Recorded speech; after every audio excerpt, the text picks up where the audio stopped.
नमस्कार दोस्तों, एक बार फिर हम लक्ष्मीचंद जी के खेत पे आए हैं और इस बार हम खड़े हैं उनके कपास के खेत में। ठीक है लक्ष्मीचंद जी, अपन ने कपास कब लगाया था ये? सर ये 20 मई को लगाया था। 20 मई को ये गर्मी का कपास है। उसी गांव में लक्ष्मीचंद जी के दूसरा खेत है, उसी से लगा हुआ, मिर्ची के खेत से लगा हुआ। अब वापस मैं आपको दिखाना चाहूँगा। कमलेश जी थोड़ा सा ज़मीन को दिखाइए आप। देखिए दोस्तों, किसान भाइयों से मेरा निवेदन है कि ये ज़मीन जो है पथरीली ज़मीन है और ये पिछले साल से हम लोग इसमें हिप्पो एग्रो का खाद यूज़ कर रहे हैं। और आप ये देखिए, ज़मीन पूरी पथरीली ज़मीन में चल रहा हूँ, इसके अंदर तो बिल्कुल नरम पड़ चुकी है, मुलायम हो गई है। ये देखिए आप, मेरा पाँव धस रहे हैं इसके अंदर में।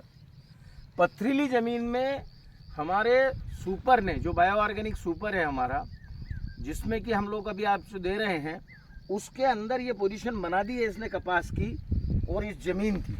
जबकि अभी इसमें हमारा दानेदार खाद डलना बाकी है। 15 जुलाई को आज मैं खड़ा हूँ इनके खेत में, 15 जुलाई 2024 को। अब मैं आपको एक चीज़ और बताता हूँ, विशेष तौर पे जो कि किसान भाइयों को नोटिस करना चाहिए। सबसे पहले तो आप पौधे का तना देखें, सबसे पहले तना देखें ये, और फुटाव देखें। पौधे का फुटाव यहीं नीचे से चालू है, ब्रांचेस डेवलप, और ये हर पौधे की स्थिति है। ये एक पौधा दिखाया मैंने, आप किसी भी सिरे पे चले जाइए, ये देखिए आप, ये देखिए आप, ये फुटाव चालू है। ये देखिए आप, जड़ें लंबी फैल चुकी है। हाइट की यदि मैं बात करूं तो कमर तक हाइट आ चुकी है और एक जैसा प्लॉट है। पूरा प्लॉट आप देखेंगे एक जैसा प्लॉट नजर आएगा आपको, कहीं पर भी ऊंचा नीचा कम ज्यादा कहीं पर भी नजर नहीं आएगा, कहीं पर भी ये चीज नजर नहीं आएगी। पथरीली जमीन के अंदर ये रिजल्ट है। हम लक्ष्मीचंद जी से पूछना चाहेंगे कि क्या डाला है आपने अभी तक इसमें, मई से लेकर अभी तक क्या डाला लक्ष्मीचंद जी इसमें सर अपनी 4 बोरी सुपर गई है अभी। सिर्फ 4 बोरी। कितने एकड़ का खेत है ये 1 एकड़ का है। 1 एकड़ में इन्होंने 4 बोरी सुपर डाला और उसका रिजल्ट आप लोगों के सामने है। इसमें आप अभी ये तीसरी फसल ले रहे हैं आप इस खेत में भी?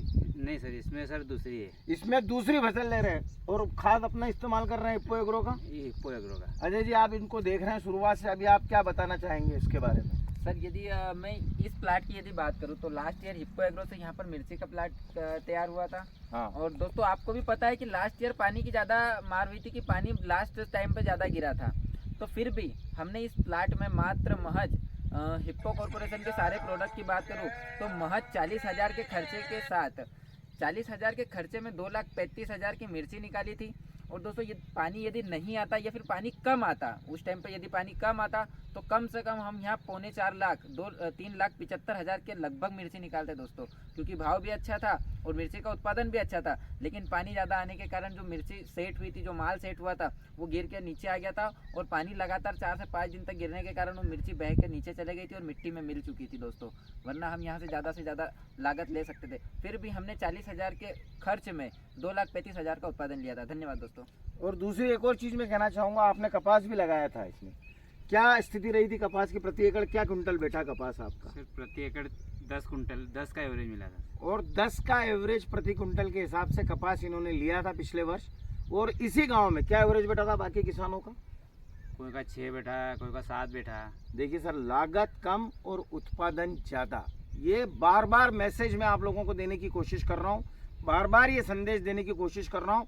दूसरी सबसे बड़ी चीज़, वो ज़मीन जो मैंने आपको बताई, आने वाली कई पीढ़ियों का सुधार आप करके जाएंगे।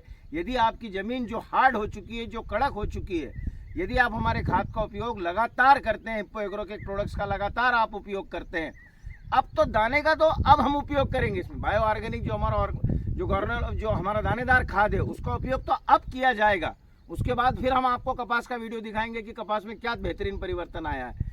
लेकिन यदि आप हमारा खाद का उपयोग करते हैं तो वही एक चीज़ मैं आपको बता रहा हूँ कि जब ये पथरीली माटी नरम पड़ सकती है तो आप सोचिए कि आपके साथ में क्या स्थिति बनेगी। यदि आपका खेत काली माटी का है और बाकी दूसरी चीज़ों का है तो बिल्कुल शानदार खेत आपका तैयार हो जाएगा दोस्तों। बहुत जल्दी हम लोग लेकर आने वाले हैं आप लोगों के लिए पोटास और वर्मी कंपोस्ट खाद। यदि इन खेतों में ये चीज़ें डलने लग गई तो किसान भाई बहुत जल्द कर्जा मुक्त होगा। धन्यवाद आप सभी किसान भाइयों का। राम राम साहब।